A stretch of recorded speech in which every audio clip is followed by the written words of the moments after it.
The Architect of Minds, The Science of Learning, Foundations of Cognitive Teaching. Dr. Ayan loved teaching. Every morning, he entered the medical college lecture hall with perfectly prepared slides, clear diagrams, bold titles, and colorful notes. The students sat neatly, listening in silence, their pens moving fast. But something felt wrong. They nodded. They smiled. Yet their eyes seemed distant. When exams arrived, most students passed. But in the hospital wards, their knowledge faded. Facts that were memorized seemed to vanish when facing real patients. That evening, Ayan sat alone in the quiet faculty lounge. He looked at the exam sheets and whispered, "They listen, but do they learn?" Just then, Dr. Sana, his mentor, walked in with 2 cups of tea. She smiled knowingly and said, "Maybe you're looking at learning through the wrong lens." "The wrong lens?" Ayan asked, curious. Dr. Sana placed a small glass pendant on the table. It caught the fluorescent light and broke it into soft colors. "This," she said, "is a learning lens. It's not magic, but it helps you see differently." Learning, Dr. Sana continued, isn't about hearing or memorizing. It's about how minds make sense of the world, step by step. Ayan turned the pendant slowly, watching colors shift. For the first time, he began to wonder, not about what he was teaching, but how his students were thinking.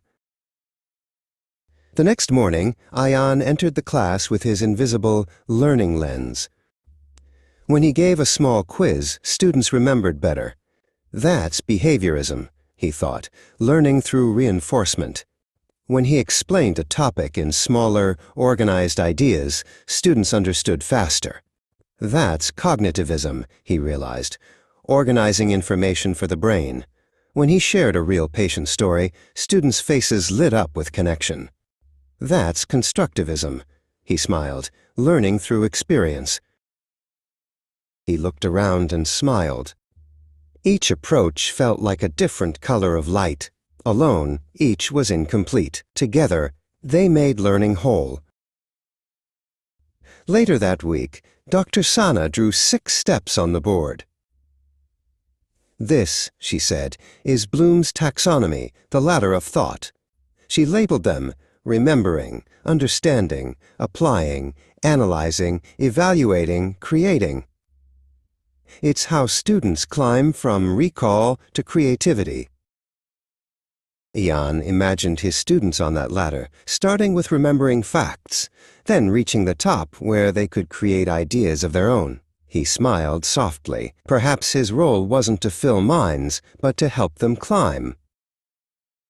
Ayan redesigned his next class. Half the slides disappeared.